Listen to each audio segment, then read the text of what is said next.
ഇന്ന് ക്ലിനിക്കിൽ ഒരുപാട് പേര് വരുന്നുണ്ട്. 15 കിലോ ഒരു മാസം കൊണ്ട് എങ്ങനെ കുറയ്ക്കാം ഡോക്ടറെ എന്നൊക്കെ ചോദിച്ച്. നമുക്കറിയാം, ഇത് നമ്മൾ 1-2 ദിവസം കൊണ്ട് വിചാരിച്ചാൽ നടക്കുന്ന ഒരു പ്രോസസ്സല്ല. കൃത്യമായ ഡയറ്റും വ്യായാമവും ഒക്കെ വേണം. നമുക്ക് ഇന്ന് ഈ വിഷയത്തെക്കുറിച്ച് സംസാരിക്കാം. അപ്പം കഴിക്കുന്ന ഭക്ഷണം എല്ലാം കൂടി സ്റ്റോർ ചെയ്യുകയാണ് ചെയ്യുക. അപ്പം യൂസ് ചെയ്യാതെ അതെല്ലാം കൂടി സ്റ്റോർ ചെയ്യും. അത് നമുക്ക് വീണ്ടും ബോഡി വെയിറ്റ് കൂട്ടത്തേ ഉള്ളൂ. അതുപോലെ നമ്മൾ ഭക്ഷണത്തിലൊക്കെ വയറിനൊന്നും വലിയ ബുദ്ധിമുട്ടുകളൊന്നും ഇല്ലാത്തവരാണെങ്കിൽ എരിവിൻ്റെ അംശം കുറച്ച് കൂട്ടിക്കഴിഞ്ഞാൽ നമ്മുടെ മെറ്റബോളിക് ആക്ടിവിറ്റി കൂടുന്നതായി കാണാം. അതുവഴി നമുക്ക് ഒരു എനർജി ലോസ് ഉണ്ടാക്കാം. ഇനി നമുക്ക് ബോഡി വെയിറ്റ് കുറയ്ക്കണമെങ്കിൽ അത് നമ്മൾ തന്നെ വിചാരിച്ചാലേ നടക്കുകയുള്ളൂ. നമ്മൾ കഴിക്കുന്ന ഭക്ഷണത്തിൻ്റെ അളവ് കുറയ്ക്കുക, അതിനോടൊപ്പം തന്നെ കൃത്യമായി വ്യായാമം ചെയ്യുന്ന വഴി, സ്ട്രെസ്സൊക്കെ കുറയ്ക്കുന്ന വഴി, രാവിലെ ഒന്ന് നടക്കാൻ പോകുന്ന വഴി നമുക്കൊരു മൈൻഡ് കുറച്ചുകൂടെ ഫ്രീ ആയിട്ടിരിക്കാൻ പറ്റും. ഹായ്, ഞാൻ ഡോക്ടർ പ്രിയ, Q1 ഹെൽത്ത് കെയറിലെ ഹോമിയോപ്പതിക് ഫിസിഷ്യനാണ്. ഇന്ന് ക്ലിനിക്കിൽ ഒരുപാട് പേര് വരുന്നുണ്ട്. 15 കിലോ ഒരു മാസം കൊണ്ട് എങ്ങനെ കുറയ്ക്കാം ഡോക്ടറെ എന്നൊക്കെ ചോദിച്ച്. നമുക്കറിയാം, ഇത് നമ്മൾ 1-2 ദിവസം കൊണ്ട് വിചാരിച്ചാൽ നടക്കുന്ന ഒരു പ്രോസസ്സല്ല. കൃത്യമായ ഡയറ്റും വ്യായാമവും ഒക്കെ വേണം. നമുക്ക് ഇന്ന് ഈ വിഷയത്തെക്കുറിച്ച് സംസാരിക്കാം. എന്താണ് ഒബിയസിറ്റി അഥവാ അമിതവണ്ണം? എന്താണ് അമിതവണ്ണം? ശരീരത്തിലെ കൊഴുപ്പ് നമ്മുടെ ആരോഗ്യത്തെ ബാധിക്കും വിധം വർദ്ധിക്കുന്ന കണ്ടീഷനാണ് അമിതവണ്ണം. പണ്ടൊക്കെ മധ്യവയസ്കരിലാണ് കൂടുതലായി കണ്ടിരുന്നത്. പക്ഷേ ഇന്ന് കുട്ടികളിലും ചെറുപ്പക്കാരിലും ഒക്കെ ഈ കണ്ടീഷൻ ഒരുപാട് കാണുന്നു. എങ്ങനെയാണ് നമുക്ക് അമിതവണ്ണം ഉണ്ടെന്ന് കണ്ടുപിടിക്കാം? അതിനുവേണ്ടി നമ്മൾ യൂസ് ചെയ്യുന്ന ടേമാണ് ബേസൽ ബോഡി മാസ് ഇൻഡെക്സ്, അഥവാ നമുക്കതെങ്ങനെ കണ്ടുപിടിക്കാം എന്ന് നോക്കാം. നമ്മുടെ weight in kilogram divided by height in metre square. അതായത് അതിങ്ങനെ ചെയ്യുമ്പോൾ 18-നും 25-നും ഇടയിലാണ് വാല്യൂ കിട്ടുന്നതെങ്കിൽ അതിനെ നോർമൽ എന്ന് പറയും. 25-നും 30-നും ഇടയിലാണെങ്കിൽ അതിന് അമിതവണ്ണം എന്നും 30-ന് മുകളിൽ പോകുമ്പോൾ പൊണ്ണത്തടി എന്നും പറയുന്നു. ലളിതമായി പറഞ്ഞു കഴിഞ്ഞാൽ നമ്മുടെ ഹൈറ്റ് എടുക്കുകയാണ് സെൻറ്റിമീറ്ററിൽ, അതിൽ നിന്ന് 100 കുറയ്ക്കുന്നതായിരിക്കണം നമ്മുടെ ബോഡി വെയിറ്റ്. ഉദാഹരണം, ഒരു 163 സെൻറ്റിമീറ്റർ ഹൈറ്റ് ഉള്ള ഒരാൾക്ക് 63 കിലോ ആയിരിക്കണം അവരുടെ ഒരു ആവറേജ് വെയിറ്റ്. WHO ഈ ഒബിയസിറ്റി തന്നെ 3 രീതിയിൽ പറയുന്നുണ്ട്. 30 മുതൽ 35 വരെയാണെങ്കിൽ ക്ലാസ് 1 എന്നും, 35 മുതൽ 40 വരെ ആകുമ്പോൾ ക്ലാസ് 2 എന്നും, 40-ന് മുകളിൽ പോയാൽ ക്ലാസ് 3 എന്നുമായിട്ട് ഡിവൈഡ് ചെയ്ത് വെച്ചിട്ടുണ്ട്. അമിതവണ്ണം എന്തുകൊണ്ടൊക്കെ ഉണ്ടാകാമെന്ന് നോക്കാം. അമിതവണ്ണം ഉണ്ടാകുന്ന കാരണങ്ങളെ നമ്മൾ 2ആയിട്ട് തരംതിരിച്ചിട്ടുണ്ട്: എൻഡോജീനിയസ് കണ്ടീഷൻ എന്നും എക്സോജീനിയസ് കണ്ടീഷനും. എക്സോജീനിയസ് കണ്ടീഷൻ എന്ന് പറഞ്ഞാൽ പുറത്തുനിന്നുള്ള കാരണങ്ങൾ, നമ്മുടെ ഫുഡിൻ്റെ അളവ് കൂടുന്നു, വ്യായാമം കുറയുന്നു തുടങ്ങിയ കാരണങ്ങൾ. എൻഡോജീനിയസ് എന്ന് പറഞ്ഞാൽ ശരീരത്തിൻ്റെ തന്നെ കാരണങ്ങൾ, ചില ഹോർമോണൽ ഇംബാലൻസ്, ഉദാഹരണം തൈറോയിഡിൻ്റെ ഒക്കെ ഇംബാലൻസ് മൂലം നമുക്ക് വണ്ണം വെക്കുന്നത് കാണാം. ഇതിന് പുറമെ തന്നെ ചിലർക്ക് പാരമ്പര്യം കൊണ്ടുവരാം, ചില മരുന്നുകൾ സ്റ്റിറോയിഡ്സ് കഴിക്കുന്നതുകൊണ്ട് വരാം, ചില അസുഖങ്ങൾ കൊണ്ട് നമുക്ക് വണ്ണം വെക്കാം. അതുപോലെ തന്നെ സ്ട്രെസ്സ് കാരണവും ചിലർക്ക് വണ്ണം വെക്കുന്നതായി കാണാം. ഇനി അമിതവണ്ണം കൊണ്ട് എന്തൊക്കെ കോംപ്ലിക്കേഷൻ ഉണ്ടാവും എന്ന് നോക്കാം. നമ്മൾ ആദ്യം കരുതുന്നത് നമ്മുടെ സൗന്ദര്യത്തെ ബാധിക്കുന്നു, അല്ലെങ്കിൽ നമ്മുടെ ബോഡി ഷേപ്പ് നഷ്ടപ്പെടുന്നു, എല്ലാ ഡ്രസ്സും ഇടാൻ പറ്റുന്നില്ല. അതൊക്കെയാണ് നമ്മൾ മെയിൻലി ടെൻഷൻ അടിക്കുന്ന കാര്യങ്ങൾ. അതിന് പുറമെ നമ്മുടെ ശരീരത്തിനെ വളരെ ദോഷകരമായിട്ട് ഈ അമിതവണ്ണം ബാധിക്കുന്നുണ്ട്. അതെന്തൊക്കെയാണെന്ന് നോക്കാം.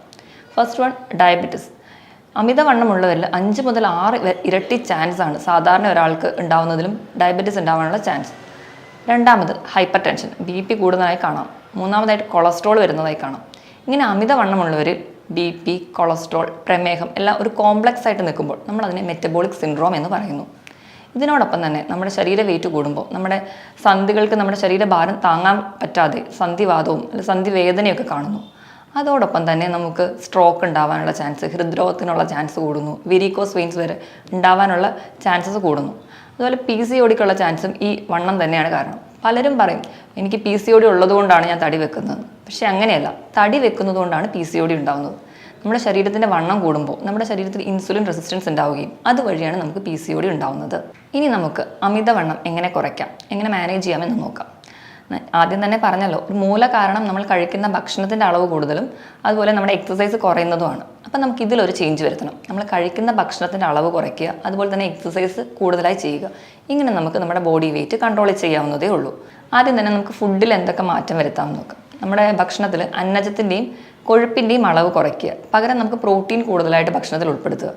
പ്രോട്ടീൻ കൂടുതലായിട്ട് ഉൾപ്പെടുത്തുന്ന വഴി നമ്മുടെ പ്രോട്ടീൻ്റെ വിഘടനം നടക്കുമ്പോൾ നമ്മുടെ ശരീരത്തിൽ ഒരുപാട് എനർജി യൂസ് ചെയ്യും. അങ്ങനെ ചെയ്യുന്നതോടെ നമുക്ക് ഒരുപാട് എനർജി നമുക്ക് ഇതിലൂടെ ലോസ് ചെയ്യാൻ പറ്റും. അങ്ങനെ നമുക്ക് വെയിറ്റ് കുറയ്ക്കാം. ഇതുപോലെ തന്നെ ഒരുപാട് വെള്ളം കുടിക്കുന്നത് നല്ലതാണ്. അതായത് നമ്മുടെ ശരീരത്തിന് 2 മുതൽ 3 ലിറ്റർ വരെ വെള്ളം കുടിക്കുക. വെള്ളം കുടിക്കുമ്പോൾ നമ്മുടെ മെറ്റബോളിക് ആക്ടിവിറ്റി കൂടുന്നു. അങ്ങനെ നമുക്ക് എനർജി ലോസ് വന്നിട്ട് വെയിറ്റ് നമുക്ക് കൺട്രോൾ ചെയ്യാം. നമ്മൾ കഴിക്കുന്ന ഭക്ഷണത്തിൽ കഴിക്കുന്ന അരി അടങ്ങിയ ഭക്ഷണങ്ങൾ നല്ല രീതിയിൽ തന്നെ നമുക്ക് കുറയ്ക്കണം. അതിന് പകരം നമുക്ക് ചോളം, കമ്പം തുടങ്ങിയ ധാന്യങ്ങൾ ഉൾപ്പെടുത്താവുന്നതേ ഉള്ളൂ.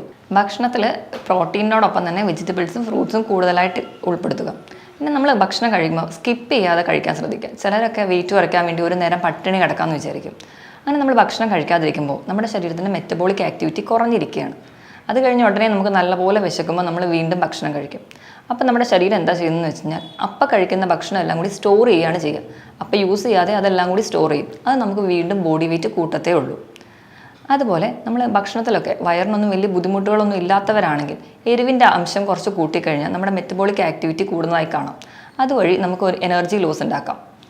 ഇതുപോലെ തന്നെയാണ് നമുക്ക് കൃത്യമായ വ്യായാമം ചെയ്യുക എന്ന് പറഞ്ഞാൽ ദിവസവും 45 മിനിറ്റ് മുതൽ 1 മണിക്കൂർ വരെ ആഴ്ചയിൽ 5 ദിവസമെങ്കിലും വ്യായാമം ചെയ്യാൻ ശ്രദ്ധിക്കുക. പ്രത്യേകിച്ച് വ്യായാമം ചെയ്യുമ്പോൾ രാവിലെ തന്നെയൊക്കെ വ്യായാമം ചെയ്യുന്നവരാണെങ്കിൽ വ്യായാമത്തിന് പോകുന്നതിൻ്റെ മുമ്പ് ഒരു ഗ്ലാസ് കാപ്പി അല്ലെങ്കിൽ ഗ്രീൻ ടീ ഒക്കെ കഴിച്ചിട്ട് പോകുന്നത് നല്ലതാണ്. കാപ്പിയിലും ഗ്രീൻ ടീയിലും ഒക്കെ കഫീൻ എന്ന് പറയുന്ന ഒരു കണ്ടന്റ് ഉണ്ട്. കഫീൻ എന്ന് പറയുന്ന കണ്ടന്റ് നമ്മുടെ മെറ്റബോളിക് ആക്ടിവിറ്റി വർദ്ധിപ്പിച്ച് നമുക്ക് എനർജി ലോസ് ഉണ്ടാക്കാനായിട്ട് സഹായിക്കും. ഇനി രണ്ടാമതായിട്ട് എക്സസൈസ് ചെയ്തു. അത് കഴിഞ്ഞ് നമുക്ക് മൂന്നാമതായിട്ട് ചെയ്യാവുന്ന ഒരു കാര്യമാണ് ഇൻ്റർമീഡിയറ്റ് ഫാസ്റ്റിംഗ്. ഇൻ്റർമീഡിയറ്റ് ഫാസ്റ്റിംഗ് എന്ന് പറഞ്ഞു കഴിഞ്ഞാൽ 13 മുതൽ 16 മണിക്കൂർ വരെ 2 ഭക്ഷണത്തിനിടയിൽ ഗ്യാപ്പ് ഇടുക. അത് നമുക്ക് പല രീതിയിൽ ചെയ്യാം. ഒന്നാമത്തെ രീതി എന്ന് പറഞ്ഞാൽ രാവിലെയും ഉച്ചയ്ക്കും കൃത്യമായ സമയത്ത് ഭക്ഷണം കഴിച്ച് രാത്രിയത്തെ ഡിന്നർ കുറച്ച് നേരത്തെ കഴിക്കുക. ഒരു 6 മണിക്കോ 7 മണിക്കോ ഒക്കെ കഴിക്കുക. പിറ്റേ ദിവസം രാവിലത്തെ പ്രഭാത ഭക്ഷണം കുറച്ച് ലേറ്റായിട്ട് കഴിക്കുക. ഇനി രണ്ടാമത്തെ വിഭാഗം എന്ന് പറഞ്ഞു കഴിഞ്ഞാൽ രാവിലത്തെ ഫുഡ് സ്കിപ്പ് ചെയ്യുക. പകരം ഉച്ചയ്ക്ക് രാത്രിയും കൃത്യമായി ഭക്ഷണം കഴിക്കുക. പക്ഷേ നമ്മുടെ ബ്രേക്ക്ഫാസ്റ്റ് എന്ന് പറഞ്ഞാൽ നമ്മുടെ ബ്രെയിനിൻ്റെ ഫുഡാണ്. അപ്പോൾ ഏറ്റവും നല്ലത് ഫസ്റ്റ് മെത്തേഡ് ഫോളോ ചെയ്യുന്നതാണ്. ഇനി മൂന്നാമതായിട്ട് ആഴ്ചയിൽ 5 ദിവസം നോർമലായിട്ട് ഫുഡ് കഴിക്കുക. 2 ദിവസം ഉപവസിക്കുക. ഉപവാസം എന്ന് പറയുമ്പോൾ പൂർണ്ണമായിട്ട് ഭക്ഷണം ഒഴിവാക്കുകയല്ല, ഭക്ഷണത്തിൻ്റെ ക്വാണ്ടിറ്റിയും അതുപോലെ കലോറിയൊക്കെ കുറച്ചിട്ട് ഭക്ഷണം കഴിക്കാൻ ശ്രദ്ധിക്കുക. ഇനി അടുത്ത ഒരു ഫീച്ചർ എന്ന് പറഞ്ഞു കഴിഞ്ഞാൽ ഓൾട്ടർനേറ്റ് ഡേയ്സിൽ ഉപവസിക്കുക. അതുപോലെ ഞാൻ പറഞ്ഞ പോലെ ഭക്ഷണത്തിൻ്റെ അളവ് പൂർണ്ണമായിട്ട് ഒഴിവാക്കാനല്ല, കുറയ്ക്കുക. ക്വാണ്ടിറ്റിയും കലോറിയും കുറച്ചിട്ട് ഓൾട്ടർനേറ്റ് ഡേയ്സിൽ ഉപവാസം ചെയ്യുക. അങ്ങനെ നമുക്ക് ഇൻ്റർമീഡിയറ്റ് ഫാസ്റ്റിംഗ് ചെയ്യാം. ചിലരിടത്തൊക്കെ ഡയറ്റ് ഫോളോ ചെയ്യാനൊക്കെ ക്ലിനിക്കിൽ വരുമ്പോൾ പറയുമ്പോൾ പലരും പറയും എൻ്റെ വയറ് തുറന്നു പോയി, അല്ലെങ്കിൽ എനിക്ക് വിശപ്പ് സഹിക്കാൻ പറ്റുന്നില്ല, അല്ലെങ്കിൽ ഫുഡിനോടുള്ള ക്രേവിങ് കൺട്രോൾ ചെയ്യാൻ പറ്റുന്നില്ല എന്നൊക്കെ. നമുക്ക് ഇവർക്ക് പറയാമെന്നുള്ളൊരു ഈസി ടിപ്സ് എന്താണെന്ന് വെച്ചാൽ, നമ്മുടെ വിശപ്പിനെ കൺട്രോൾ ചെയ്യാൻ നമ്മുടെ ശരീരത്തിൽ 2 ഹോർമോണുണ്ട്. ഗ്രലിൻ എന്ന് പറയുന്ന ഹോർമോണും ലെപ്റ്റിൻ എന്ന് പറയുന്ന ഹോർമോണും. നമുക്ക് വിശക്കുന്നു എന്ന് തലച്ചോറിനെ അറിയിക്കുന്ന ഹോർമോണാണ് ഗ്രലിൻ. നമ്മുടെ വയറ് നിറഞ്ഞു അല്ലെങ്കിൽ നമ്മൾ ഭക്ഷണം കഴിക്കുമ്പോൾ മതി എന്ന് പറയുന്ന ഹോർമോണാണ് ലെപ്റ്റിൻ. അപ്പം നമ്മൾ ഗ്രലിൻ്റെ അളവ് കുറയ്ക്കുകയും ലെപ്റ്റിൻ്റെ അളവ് കൂട്ടുകയും ചെയ്യുന്നത് വഴി നമുക്ക് വെയിറ്റ് കൺട്രോൾ ചെയ്യാം. നമ്മുടെ വിശപ്പ് കുറച്ച് നമുക്ക് വെയിറ്റ് കൺട്രോൾ ചെയ്യാവുന്നതേ ഉള്ളൂ. എങ്ങനെയൊക്കെ ചെയ്യാമെന്ന് നോക്കാം. നമ്മൾ കൃത്യസമയത്ത് തന്നെ ഭക്ഷണം കഴിക്കാൻ ശ്രദ്ധിക്കണം. അങ്ങനെ ചെയ്യുമ്പോൾ നമ്മുടെ ഒരു ഹോർമോൺ പ്രോപ്പർ ബാലൻസിൽ അങ്ങ് പോകും. അതുപോലെ ഒരുപാട് വിശന്നിട്ട് ഭക്ഷണം കഴിക്കരുത്. ഒരുപാട് വിശന്നിരിക്കുമ്പോൾ ഗ്രലിൻ എന്ന് പറയുന്ന ഹോർമോൺ കൂടുതലായിട്ട് ഇരിക്കും. അപ്പോൾ നമ്മൾ ഒരുപാട് ഭക്ഷണം കഴിക്കും. അത് വീണ്ടും ബോഡി വെയിറ്റ് കൂട്ടത്തേ ഉള്ളൂ. അതുപോലെ ഒരുപാട് വിശന്നിരിക്കുമ്പോൾ ഒരുപാട് സ്വീറ്റ്സ് കഴിക്കാതിരിക്കുക. സ്വീറ്റ്സ് കലോറി കൂടുതലുള്ള ഫുഡാണ്. അതുപോലെ കൃത്യസമയത്ത് ഉറങ്ങുമ്പോൾ ഈ ഹോർമോണൊക്കെ പ്രോപ്പറായിട്ട് ബാലൻസ് ആയിട്ട് പോകും. അപ്പോൾ നമുക്ക് നമ്മുടെ വിശപ്പൊക്കെ കൺട്രോൾ ചെയ്യാം. ചിലർക്കൊക്കെ ടെൻഷൻ കാരണം ചിലർ ഭക്ഷണം ഒരുപാട് കഴിക്കുന്ന കാണും.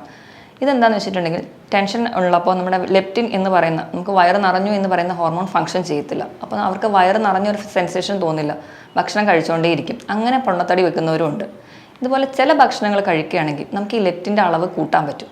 ഉദാഹരണത്തിന് ഭക്ഷണം കഴിക്കുന്നതിന് മുൻപ് നമ്മൾ സാധാരണ ഒരു ലഞ്ചൊക്കെ കഴിക്കുന്നതിന് മുൻപ് പ്രോട്ടീനും ഫാറ്റും അടങ്ങിയ ഭക്ഷണം കഴിക്കുക. ഉദാഹരണത്തിന് നമുക്ക് മുട്ട കഴിക്കാം, അതിൽ പ്രോട്ടീനും ഉണ്ട് ഫാറ്റും ഉണ്ട്.